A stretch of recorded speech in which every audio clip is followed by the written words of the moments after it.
सत्तेमध्ये असलेल्या काँग्रेस आणि त्याचबरोबर मागच्या 4 वर्षामध्ये लातूरकरांची अतिशय निर्दयीपणे ज्या प्रशासनाने लूट केली त्या प्रशासनाच्या विरोधामध्ये हा भारतीय जनता पार्टीचा आजचा मोर्चा आहे। या मोर्चाची 2-3 कारणं आहेत। गेली 10 दिवसापासून या लातूर शहराला पाणी पुरवठा होत नाही। उन्हाळ्याचे दिवस असताना सुद्धा एवढ्या असंवेदनशीलपणानं इथलं प्रशासन आणि इथलं काँग्रेस, सत्ताधारी काँग्रेस या प्रश्नाकडे दुर्लक्ष करीत आहे। खऱ्या अर्थानं लातूरकरांकडून मोठ्या प्रमाणामध्ये वसुली करण्यात आली, पण लाईट बिल केवळ न भरल्यामुळं लातूरचा पाणी पुरवठा बंद झालेला आहे। आम्ही वेळोवेळी त्यांना सूचना करून सुद्धा त्याच्यामध्ये त्यांनी काही डेव्हलपमेंट केली नाही कालपर्यंत तरी। दुसरा विषय, 10 दिवसाला पाणी येत असलं तरी ते गढूळ पाणी देण्याचं काम या ठिकाणचं प्रशासन करत आहे। म्हणजे कुठल्याच लातूरकरांच्या आरोग्याविषयी कुठली संवेदनशीलता या प्रशासनाकडे नाही, या काँग्रेसवाल्यांकडे नाही। दुसरा विषय, महापालिकेमध्ये असो किंवा विधानसभेमध्ये असो, या लातूर शहरातील महिलांसाठी सिटी बस सुविधा अगदी मोफत आहे असा कांगावा करून लातूरकरांच्या महिला भगिनीचे मत घेतले।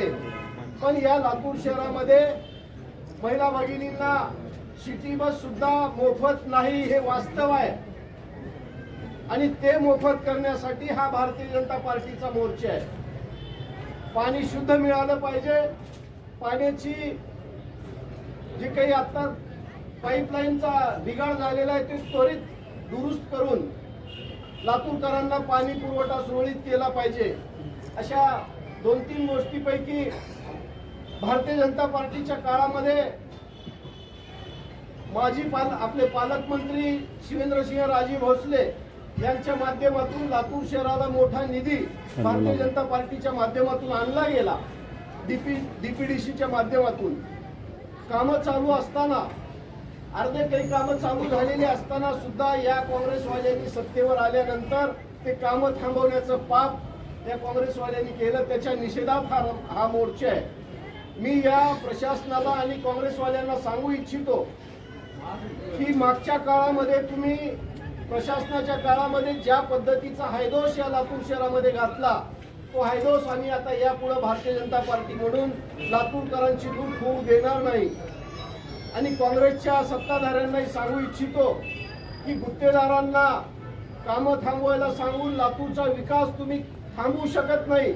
अशा पद्धतीची जर चुकीचे कामं तुम्ही करत असाल तर भारतीय जनता पार्टी म्हणून आम्ही तुम्हाला ठामपणे जाब विचारण्याचा हा प्रयत्न आहे। याच्या पुढे हे कामच लवकर चालू झाली पाहिजे, पाणी पुरवठा सुरळीत झाला पाहिजे आणि सिटी बसची व्यवस्था जी आहे ते त्वरित चालू करून गुत्तेदारांची बिलं देऊन हे कामं त्वरित चालू केली पाहिजे। एवढ्या मागणीसाठी आजचा मोर्चा आहे। मी लातूरकरांना विश्वास देऊ इच्छितो, आपल्याला या 10 दिवसाच्या काळामध्ये पाण्याचा त्रास झाला, सिटी बसचा त्रास झाला, पण भारतीय जनता पार्टी म्हणून आम्ही कायम आपल्या सेवेमध्ये तत्पर आहोत। येणाऱ्या काळामध्ये सुद्धा आपल्याला महापालिकेकडून कुठलाही त्रास होणार नाही याची काळजी भारतीय जनता पार्टी घेईल, एवढंच या प्रसंगी सांगतो।